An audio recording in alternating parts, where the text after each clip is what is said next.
안녕하세요. 와, 날씨가 너무너무 선선해졌어요. 시간이 이렇게 흘러가는데 밖에 안 돌아다녀도 사건, 사고가 끊이지 않네요. 일상이라는 게 참 삶이 이런 면에서 경이롭다는 생각을 하게 되기도 하고요. 이게 앞으로 어떻게 될려나 걱정만 하고 있으면 더 삶이 쪼그라드는 것 같아서 저는 방구석에서 한번 긍정을 해보려고 하고 있어요. 제가 The Science of Wellbeing이라는 인강을 듣고 있다가 또 바빠가지고 한동안 못 들었어요. 우리의 웰빙을 증진시키기 위해서 포커스하면 안 될 것, 그리고 포커스해야 될 것, 이런 것들을 여러 가지 과학적 증거를 제시하면서 이야기해주는 그런 강의예요. 다시 듣기 시작했더니 뒷부분은 굉장히 실천 위주로 강의가 4주 동안 구성이 되어 있더라고요. 웰빙을 위해서 해야 되는 거는 이제 8가지를 이야기하고 있어요. 첫 번째는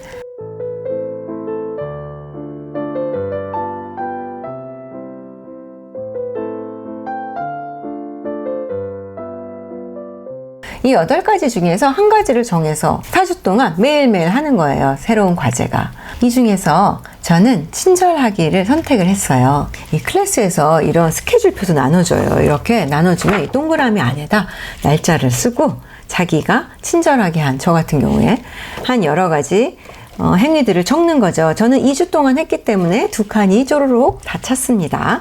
1주차는 제가 계획을 어떻게 세웠냐면 그냥 평상시 삶을 살면서 친절하게 이걸 까먹지 말고 기억을 하자. 그냥 이런 것을 저의 1주 계획으로 잡았어요.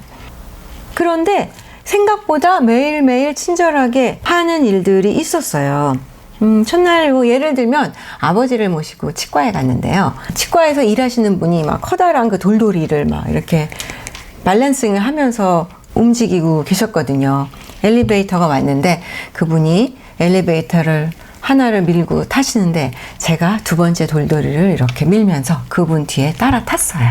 평상시라면 하지 않았을 것이지만 제가 친절한 것을 꼭 하나라도 해야겠다는 생각이 있었기 때문에 한 행위죠. 그래서 그분이 굉장히 좋아하셨어요. 그러면서 돌아오는 길에는 또 라디오에서 KBS와 어떤 어린이 재단에서 같이 캠페인을 하고 있더라고요. 지금 당장 이번으로 전화를 거시면 3,000원을 후원할 수 있다고 해서 제가 절대 평상시에는 하지 않는 짓인데 바로 전화를 해서 3,000원을 후원을 했어요. 둘째 날은 일을 하다가 커피를 타러 부엌에 들어갔더니 어머니가 정말 이만한 박스에 들어있는 배추에 떡잎을 따고 계시더라고요. 그래서 옆에서 제가 떡잎을 같이 따드렸어요. 굉장히 오랫동안. 그리고 떡잎이라는 것이 처음 배추에서 나오는 2개의 잎이라는 것을 알게 되었죠. 그리고 맛있는 된장국을 끓여 먹었어요. 여기 또 있네요. 또 어떤 날은 사진 서클 하는 친구들하고 이야기하는 톡방이 있는데요. 서클의 후배 중에 한 명이 선교사예요. 그래서 캄보디아에 가서 10년 이상을 농촌 마을에 가서 거기서 전통 방식으로 이렇게 저기 있는 가방도 저기 있는데 그 가방도 거기서 짠 거예요. 너무 스카프도 예쁘고요. 거기서 10년 이상 살면서 브랜드를 하나 일궈냈어요. 정말 열심히 일한 친구죠.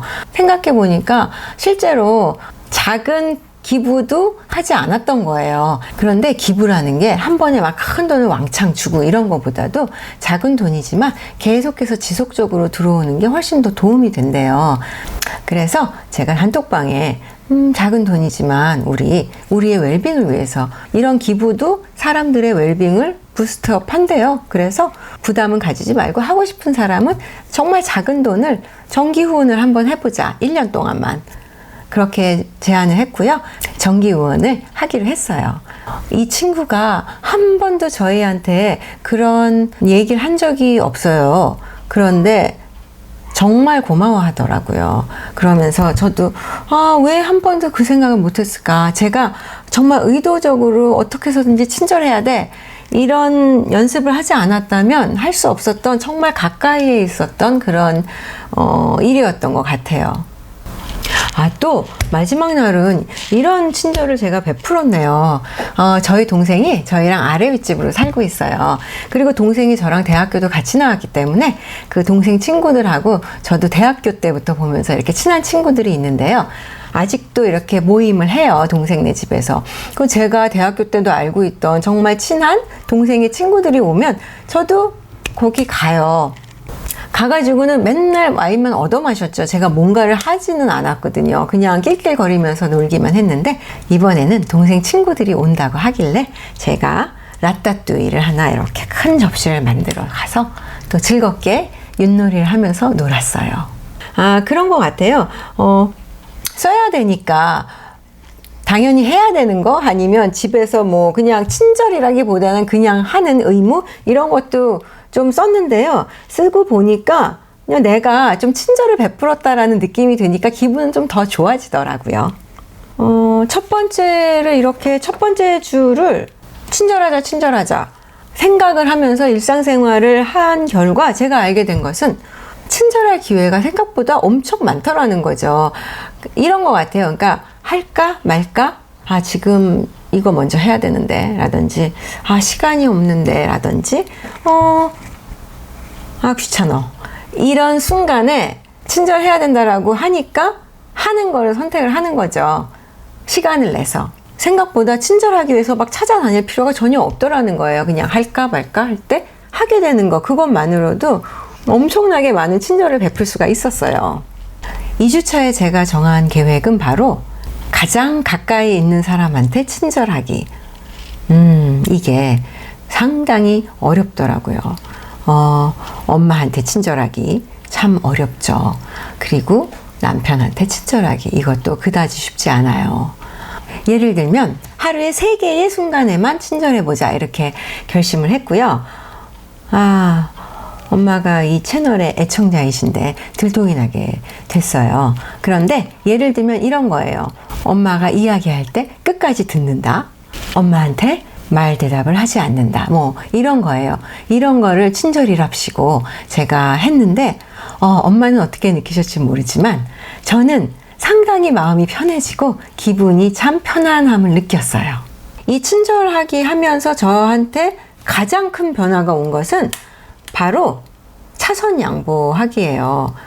제가 좀 너무 좀 창피한 일인데요. 그렇게 차선 양보를 잘 끼어드는 차에 되게 스트레스를 받으면서 운전을 하는 스타일이었거든요. 그런데 이제는 그냥 누구든지 앞에 오세요. 이런 식으로 운전을 하니까 운전할 때 정말 스트레스 받을 일이 하나도 없더라고요. 그리고 친절함을 베푼다라고 할 때 기부라든지 남한테 뭐 선물을 한다든지 저는 그렇게 열성적으로 기부를 하는 스타일은 아니었어요. 솔직히 얘기하면. 재밌는 실험 결과가 있어요.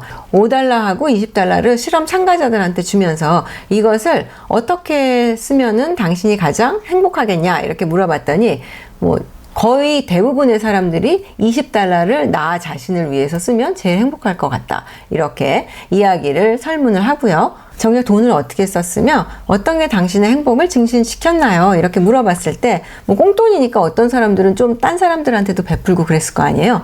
그래서 그게 $5였던 $20였던 상관없이 모두 다른 사람을 위해서 그 돈을 썼을 때 훨씬 더 행복감이 증진되었다라고 얘기하거든요. 아주 작은 돈이지만 조금 더 적극적으로 쓸 수 있는 방법을 알아봐야겠다라는 그런 생각을 좀 했어요.